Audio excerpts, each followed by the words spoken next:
Welcome to the Live Your Possible podcast, the show about sparking and discovering endless possibilities where we work, live, and play.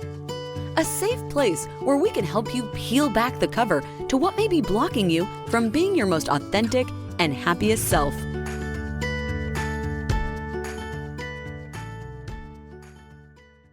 I'm excited to welcome our guest, Clint Pulver. He's an Emmy Award-winning keynote speaker, best-selling author, professional drummer, masterclass instructor, and a workforce expert. He's super fun, energizing, dynamic, and entertaining. Not only has Clint been on America's Got Talent, he's been in the movies. He's also known as the leading authority on employee retention in the workspace. Clint helps organizations retain, engage, and inspire their team members from the front desk to the boardrooms and everyone in between. He expertly helps audiences navigate generational complexities, communication challenges, leadership missteps, and culture cues. For over a decade, he has been an entrepreneur who is well-versed in business startups, leadership, change, sales management, management training, and helping teams grow multi-billion-dollar accounts. He uses that experience to create teachable relationship and business strategies based on trust, service, support, connection, and consistent follow-through. Clint shares the story as living proof to his belief that a single moment in time can change a person's life. He's actively traveling the world, speaking to a wide spectrum of diverse audiences, challenging them to dream, excel, connect, and believe both in themselves and in the power of others. His mantra is not about being the best in the world, it's about being the best for the world. Enjoy the show. Welcome, Clint, to the Live Your Possible podcast. I'm so excited to catch up with you. How you doing? Life is amazing, man. I'm very blessed, grateful to be here. Yeah, I'm glad you're here. I'm honored you took the time to join us at Live Your Possible. I just got to jump right in, and I'd love to know one of those life moments that changed your life. I think for me, I'm a big proponent of moments. I'm a fan of moments. I think if you look at your life and really what makes it a great story, it's the moments. That's what we remember. And one moment that changed my life forever when I was a little kid, I just always had a hard time sitting still, had a hard time focusing, and everybody saw the issue. They saw the annoyance. And I had one teacher that said, "Listen, I need you to stay after class." And I thought I was getting kicked out because I was constantly in trouble for tapping and for moving. And he pulled me to the back of the class and he said, "Listen, Clint, I don't think you're a problem. I just think you're a drummer." And he reached in the back of his desk and he opened up the top drawer and he reached inside and he took out my very first pair of drumsticks and put them in my hands and said, "Give it a shot. Like, again, I don't think you're a problem. I just think you're a drummer," and created a moment that changed my life forever. And God, for the last 25 years now, I've been a professional touring drummer and have been all over the world and have played in, various groups and bands and organizations. And I've just had this amazing adventure and been able to write a better story because somebody created a moment for me. Yeah, how did you feel when you first touched those drumsticks? I mean, to be honest with you, Darren, it was kind of a moment that I didn't understand was going to be so epic. Yeah. I was very young at the time, but I do remember the identification that gave me, the identity that gave me, in that, oh, I could be a drummer. Like, that's cool. That's something that seems rad and fun and interesting and unique. And it gave me the sense of purpose and gave me something to run with. And over time, little by little, it became a talent and a hidden talent that became a part of me. So Yeah, I love how I think it was your teacher, Mr. Jensen, saw this problem truly as an opportunity for you. And it was something that was different. I think kind of defined by our teachers or society that your tapping or your inability to maybe stay still was an issue. Yeah, he saw this as a huge advantage for you. How do we see that differently in the world? How can we welcome more differences as strengths? I think you'll get more traction out of accentuating your strengths in your life. I think if you look at the specific things that you're good at, the things that you innately love, the things that at the end of the day, if you were to do this, Darren, you wouldn't be so much tired as you are fulfilled. Mm. I think the more we lean into that, the easier life becomes, the more passion-filled life becomes, and then that fuels energy and inspiration and hope and more smiles. And God, we need that now more than ever in our world. Yeah, absolutely. And we need more Mr. Jensens. How do we do that? I think everybody, for the most part, has had Mr. Jensen. Some maybe have had more Mr. Jensens in their lives than others. I think it's first off, if you've had a Mr. Jensen, I would recommend taking the opportunity to thank the Mr. Jensens in your life. Who are the people that believed in you? Who are the people in your young life that communicated your potential and your worth so well to the point that you saw it within yourself?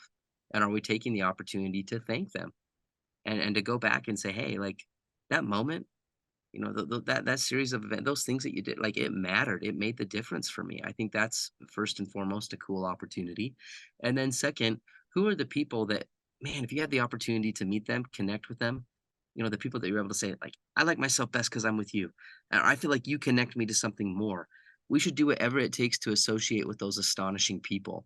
And I think if we do that and we strive for that and we look for that and we try to create that more in our lives, then the likelihood of finding more Mr. Jensens in your life definitely increases. And we all need that. So do whatever it takes to find the people that are doing the things that you want to do and do whatever it takes to associate with them so that they have the opportunity to believe in you, to teach you, to mentor you. Yeah, that's great. Have you had additional Mr. Jensens along the way to really fuel your passion and get to where you are? Oh, 100%. Yeah, I mean, it was not just Mr. Jensen. I mean, from my mother to my father to my aviation career in piloting to specific drum mentors in my life, speaking mentors as a professional speaker. There's been many, many people that have come along the journey that have propelled me and allowed me to see further than I could on my own. Yeah, I was wondering if you were the actual pilot in some of your videos online. That was pretty cool. I'm impressed. I, I am the pilot in those videos. Yeah. I love it. Aviation has always been a major part of my life, and I absolutely love Wow. Hey, you're smiling pretty good. Plus, I think you smile at everything you do. You're so energizing, it. gravitating to what's good in the world. So thanks for all that. I also think Mr. Jensen and all your mentors have really tapped into your superpower. And I wonder if you've ever thought about it that way, or if you think about what your superpower is. Yeah, I think we all have, unique different gifts and traits and abilities. I didn't really know that drumming was a superpower, and there's even times where I look at drumming and it's easy to compare yourself to other drummers who you'd look at them and say, "Man, their superpower is a lot more super than my power." They're a lot greater drummer than I am, and I think, I'm just grateful that I found it. I'm grateful that I found those unique things that but over time, it wasn't just like an innate gift, like, I had to develop it. It took me years, years and years and years of practice, and still to this day, I think that's what I love about drumming. It's kinda like the game of golf. Like, you'll never master it, but it's so fun to try. For And for me, that's what drumming is, and I think that's how it ultimately becomes a superpower is over time. It's just doing small things consistently over a long period of time to the point where other people would look at that and say, "Oh, that's your gift, that's your superpower." But in reality, it's just a lot of little things done consistently over a long period of time. That's fair. I know you foster lifelong learning, and I understand that it allows us to bring the expertise. And one of the ironies as I was thinking about your drumming is just the fact that you really encourage not only yourself but all of us to really, kind of live to our own beat. Right? We all have a little bit of a different way of walk. I know I kind of have a little bit of a waddle as I kind of kind of walk, but you know what's unique? I got to embrace it. Totally. So right? We all got to step into what we have and what our strengths are, and continue to foster that and believe in it, because it's there for us to really share with the world. Absolutely. Absolutely. We need to lean into that. We need to express that more. Yeah, one of the things I've heard about you is that you're an expert in employee retention in the workplace. What are you doing there? So I started a research project 6.5 years ago called the Undercover Millennial Program. So I'm a millennial. That's the generation I was born in, and I was young enough to where I would be able to go into organizations as a young person looking for a job. And I'd walk into a store and I'd just say, "Hey, I'm just thinking about applying here. What's it like to work at this company?" And the employees, they would, kind of look around, feel like an illegal drug exchange, and then they would tell me everything. They would tell me what they loved, they would tell me what they hated, because I wasn't an employee survey, I wasn't a one-on-one manager meeting, I was just a potential hire, and we've now done that with 287 organizations, and I've interviewed over 11,000 employees undercover, and it's one of the largest studies that's ever been done in its kind, and it's done in a unique way that I believe captured the truth. It captured authentic viewpoints in a way that has benefited and helped the leaders to see that maybe there's a few things that we can change. Maybe there's a few things that I'm missing, and maybe there's a few things that I'm doing really well that I need to be doing more of. And yeah, that led to the book. We wrote a book called I Love It Here, and became a #1 national bestseller, and still continues to do really well That's because awesome. I believe of the uniqueness of how the book did. Hey, there it is. Love I it. love it. That's Yeah, awesome. that's great. Are there some of the highlights? Would you say a couple highlights that you learned? I think it's pretty cool. You went undercover. You got your hat on backwards. You're going in, really digging in. Some surprise elements, some learnings. Yeah, for sure. I think when employees hated their jobs, they always talked about managers, but when employees loved their jobs, they always talked about mentors, mentorship. How do you become like the Mr. Jensen in the story? How do you become the individual that when people are working for you, they like themselves best? We create a work environment where people don't just love the job, but they actually love who they are while they're at the job because of you as the leader. Leadership is key. It's the #1 reason why people stayed in a workplace. It was also the #1 reason why people chose to leave a workplace. And so I think mentorship is really key. When we found a leader that possessed the ability to become a mentor and not just a boss, that leader possessed what we call the 5 C's of mentorship, which was confidence, credibility, competence, candidness, and the ability to care. And I think it's really unique because, Darren, if you've ever had a mentor in your life, you chose them. You chose that individual because when you looked at them, you saw those things.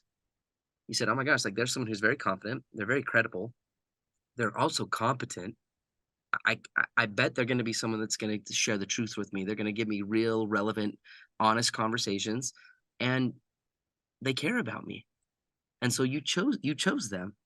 And so how do we help managers to become that? And so the book talks a lot about that. Key strategies as well in the realms of what leaders were saying no to so that they could say yes to their people more. That was a very fascinating piece of the research. I mean, in 11,000 interviews that we've done, I've never once had an employee come up to me and say, "Hey, I really love my job because we're just as a company we're so good at time management. Like we just crush it. We run the best meetings ever." Like nobody ever says that. That's not what they talk about. They talk about the moments when a leader said no to a few things so that they could say yes to them more. One thing that was very uh, surprising, but also very, very clear, and as basic as it might seem, an incredible piece that I think all leaders need to understand. Every employee is always asking you as a leader, they're always asking you the question, let me know when you and this business, let me know when it gets to the part about me. Let me know when I can raise a better family because I work for you. Let me know when I can advance and live a better story because of you. Let me know when this gets to the part about me. And sometimes we hear that as leaders and we think, well, those entitled little shining stars in my life. And in reality, it's not so much about entitlement as it is about just good mentorship, good business principles. How do we get to the part about people? How do we say no to a few things that for us as the leader matter, right? We can become very entity driven versus people driven. And when a leader was able to flip that switch and get to the part about their people, it was a powerful thing to watch. Yeah, I love that. And it's so spot on. When we really care and take genuine interest in our people, they actually light up. Their eyes get bigger. Maybe their Yeah. mouths get Yeah. open in awe. Like, wait, I can do this. I can do something I'm passionate about. Yeah. And how do you create a framework that allows people to see that, to see the possibilities? I Yeah. look at what Mr. Jensen did. He really did two things for me, Darren. He communicated my worth and he communicated my potential. Worth and potential. Those two things. And how do we do that for our employee base? How do we do that for a workplace? How do we recognize people consistently? Like Yeah. what you do matters. I see what you do. Thanking them for what they do. Good recognition. But then the potential side is growth possibilities. What can I become? What happens for me and my life and my family and the things that matter to me because I work for you? Things like a growth development plan, sitting down and creating status interviews where people could check in and say, what can I do to keep you here? How do we help write the story of what's possible when you work here? And it's a powerful combination. Yeah, it's cool. And do you feel folks are opening their minds a bit differently? We talked a little bit earlier about lifelong learning and the ability to open up our imaginations, be more creative. Like, what's your take on how that's connected? Yeah, I think the economy's really forced a lot of leaders to take a good deep look into themselves and into their leadership, because we're still in an economic time in this world where you could throw a stone right now and you could hit a business or a building that's dying to find good talent, that's dying to find good employees and to learn how to retain them. And and now too many organizations are learning how to do that really well. They're learning how to create a lifestyle for people, how to create lifelong learning, growth, opportunity, potential, recognition, the ability to thrive at work and not just survive. How do you, as a business leader, help to grow people, not just employees?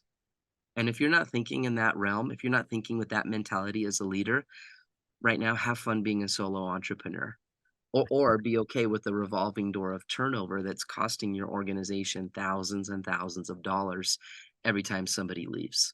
And so, yeah, it's definitely opened up a lot of people, a lot of leaders' minds to the need for change and and adaptation in a good way, which is awesome. Yeah, that is great. I actually read a story around empathy and how when it's shared with employees, like I think something like 93% of folks want to stay Yeah. because they're feeling it, they get it. They know it is about them. Back to your point, like when's it going to be about me? And it's real. I think the outside of that is when we're just focused on results, right? It used to be customers and results all day long, but it has to be our people and how we go about our world and develop, I think, to get those results, which I think is fabulous. I love what you're doing. And when you think about mentorship, or do you think of that as a two-way relationship, or do you think it's a one-way? Do you think folks can benefit mutually? Oh, 100%. Absolutely. Yeah, I think to earn the right of being a mentor, you have to care. Mm. You have to truly care. And there's many people in my research as the undercover millennial that I met in management that have no business being in management. They are the manager because they choose to be the manager and not the mentor, because they lack the ability to care. They don't want to connect with people. They're just trying, they got moved into management because they killed it as an employee. Right. So the company had nothing else to do. So they to get more money, they just promoted them into management. And just because you have a title of a manager does not make you a mentor. And there's a big difference between those two things. Oh yeah, absolutely. Yeah, and I know you're killing it too on the speaker front. And I think I saw one of your posts something like 7 years ago. You went to do this full time, and it was in October. You met Kelly in October, Mhm. and I believe you just became a top 10 trend as far as speaking talent. So October is a good month, it seems like, for you. Yeah, congrats on all that. It's pretty exciting. Thank you. I appreciate it. It's been a lot of hard work, but again, just a series of good mentorship and good people that have believed in me, and again, what aligns your heart in the realms of really three P's. I want to talk about this, Darren. I think this is really important because the day I quit my job, you brought up that post 7 years ago. I was working in a completely different industry. I was burnt out. I was tired. I was not doing what I felt like I was truly put on this earth to do. Mark Twain is famously coined for the phrase of saying there's two important days in a person's life. The day you're born and then the day you figure out why. And for me in that life that I was living, I was not fulfilled. There was not a level of significance. Yes, I was successful. I had the 401k, a really great paying salary, the benefits, the works. There wasn't that sense of real significance and fulfillment. And I sat down with two of my buddies and I said, wouldn't it be crazy? I just posed this question. I said, wouldn't it be crazy if you could find a job, a career that allowed you to do three things? And I call them the three P's: passion, purpose, and the ability to provide. What if you could find a job that allowed you to do what you love, something that pulled on your heartstrings, right? Passionate, you're passionate about it. Second, purpose is not so much about you as it is about doing something bigger than you. So doing something that had a sense of fulfillment that, again, it wasn't about being the best in the world, but about being the best for the world, doing something bigger than you. And then third, the realities of life when it comes to a mortgage and food and taxes and life. It's expensive. It's expensive if you want to live as a responsible human being. And so, how can you provide in a way that's sufficient for you? Meaning that you're not worried about money constantly, and you have this sense of the ability to provide for you and your family and live a lifestyle that works for you. So, what if you could have one job that allowed you to do all three? And both my buddies were like, man, I don't know if that totally exists. Like, I think you got to rob one to accomplish the other to Mm. some degree. Like, look at a teacher, full of passion and purpose, but every summer they're looking for extra jobs so they can make ends meet. Or look at a doctor, making good money, but they're stressed, they're away from their family, like burnout is real. I just don't know if what you are looking for can be found. It's so rare. And there was a quote that was shared with me in college by a mentor, and the quote was by Oscar Wilde.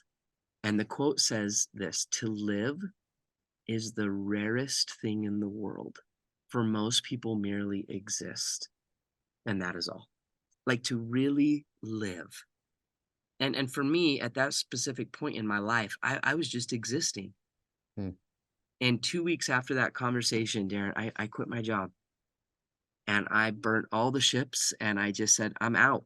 And the day I quit my job was the day I started living. And it was in the pursuit and the in the chasing of the dream within those three P's, to find something that I was passionate about, had a sense of purpose, and could provide for me and my family in a way that was sufficient for me. And here we are, seven years later, one of the greatest decisions I've ever made in my life. Again, congrats. You are living and you're making a huge impact. And I'll certainly put some links in for folks to see you on stage because you're alive. You're getting people to do things that I haven't seen. You're energizing, or you got other people banging buckets all together under your guidance. They're all bought in. But yeah, share a little bit about, what you love to speak about, like what you love about that event, because you are on fire. Like people got to check this out. Like, how would you describe it in your words? I think it's not a keynote, it's an experience. That's what I deliver from the stage. It is unlike anything that you will ever see from any keynote speaker in the world, because it's not so much a speech as it is a transformative experience where you strap up for a ride. I mean, it's got elements of a concert, a rock concert, elements that make you cry, that make you laugh. It's a journey, and I think it's good craftsmanship from the stage when you can really take people on that ride with you. And that's what it is, and it's immersive, and we transform the whole audience into this live interactive drumline experience. And it's one thing to listen to something, it's another thing to experience it, and learning by doing is a key way to help the message be retained. And that's the focus for me, is how do we not just have fun, but how do we create a transformative experience where people go and do something with it? They make a change, they make a difference. And I think the thing that lights me up is that these managers, these leaders will go back to their organization and help people to be better, not just employees, but better moms, better dads. And then that we create better families and we Yeah. raise better children. And just so the simple fact of, man, if we can change the dynamic of work, if we can create a place where people say, I love it here, then that always translates to the home. That always translates to marriages. And I think ultimately, over time, we can change the world. Yeah, you're changing the world. You're creating better communities, like you said. People go home with a smile on their face. Like, how do you make that connection from the stage to folks taking action, to your point, and then actually bringing that back in to work or their communities? How are you doing that? That's fabulous. I think a lot of you learn this as a leader, right? There's only so much you can do to some extent because people have their agency. That's one thing in the realms of leadership. We influence, we strive to influence, but at the end of the day, people get to choose. They have to choose. You can't change anybody. All you can change is yourself. And so it's been unique and very, very beautiful, I think would be the right word, when people go and they actively decide to change. And then they tell me the stories and we see the impact and we Yeah. see the retention rates grow and we see the fulfillment and we see engagement go up. And man, it's been one of the thrills of my life. Now, have you overcome other challenges in your life that's helped you grow and get to where you are? Oh, for sure. My goodness. Yeah, we could talk for hours about that. Yeah. We talked about aviation. I mean, I was diagnosed with an eye disease at the age of 21 that ended my career in aviation. And I Wow. wasn't able to fly anymore. I was diagnosed with a disease that I was basically going to go blind. I was losing my eyesight. And I think that one lesson I've learned in my life is that sometimes good things fall apart so that better things can fit together. And as cheesy and as trite and fluffy as that might sound, it's very real for me because aviation fell apart. That was my dream.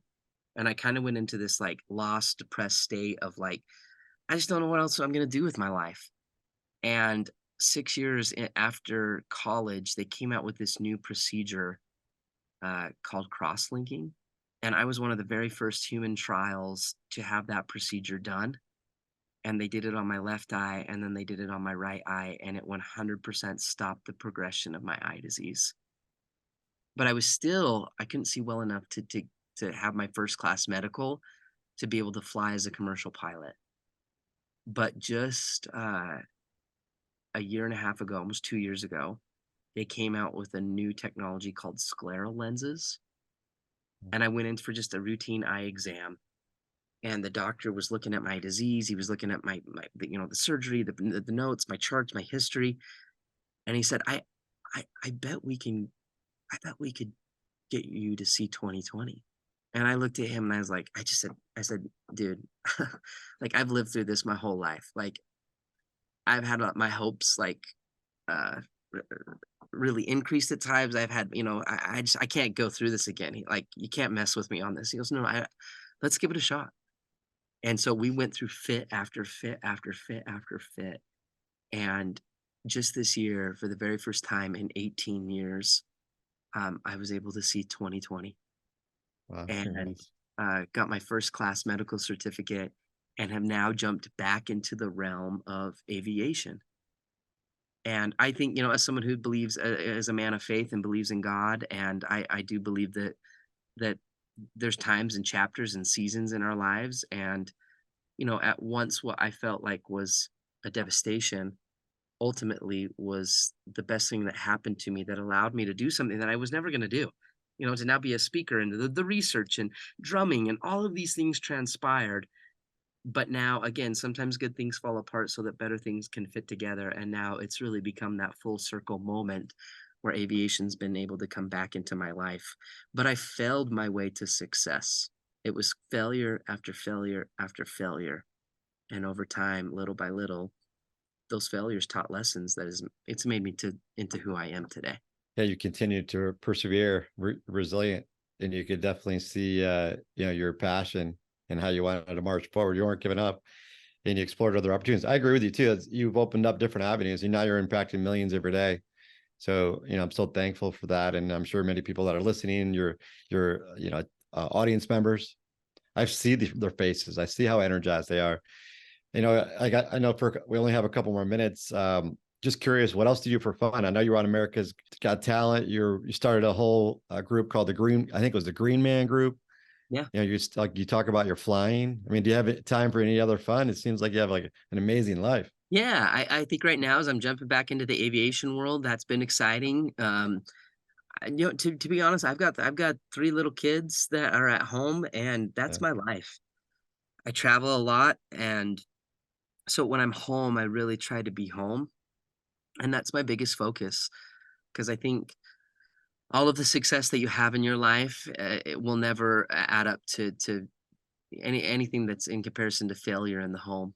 And for me, that's my biggest priority is is being a good dad and being the man that I give my kids a good last name, like they're proud to have that last name that and to see their dad striving to do something bigger than themselves, to see their mother doing something bigger than herself, and in hopes that they see that as well and they live the story that they're meant to live.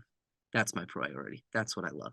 Just one last question. If you could let our audience think about any tips from you about how they can live their possible.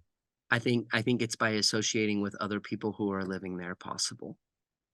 We find purpose in this life through the association and connection with other purposeful people.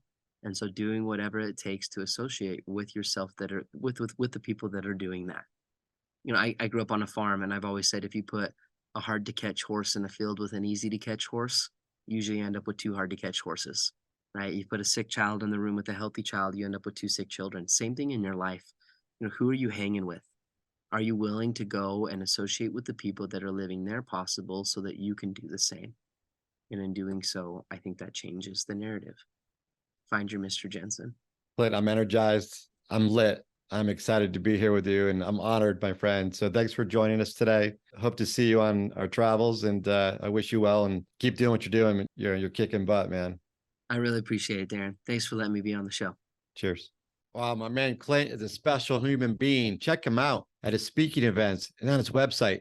I mean, his energy and passion to live life, not to just exist, contagiously lights up others to do the same. I am lit right now, thanks to him. He closed the show today perfectly to inspire each of us to associate ourselves with others living their possible and to find our own Mr. Jensen.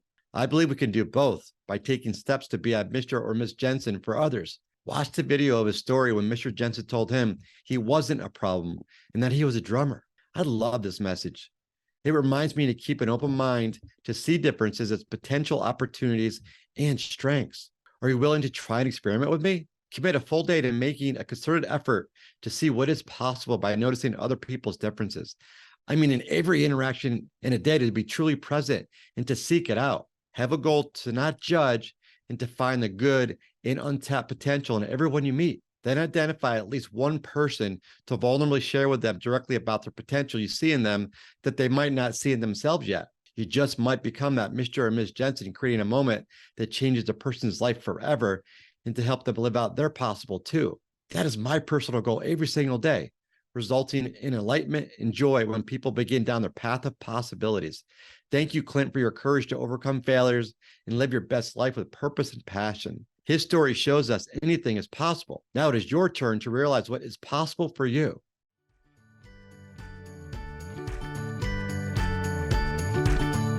That's all for today's episode. If you liked the show, please don't forget to like, share, and subscribe so you don't miss the next one. Live Your Possible dares to unlock your fullest potential and become an avenue for others to do the same. Join the community by visiting ignitehappy.com. It's time to discover endless possibilities with equal opportunity for all. See you again next week for more insights on how you can live your possible.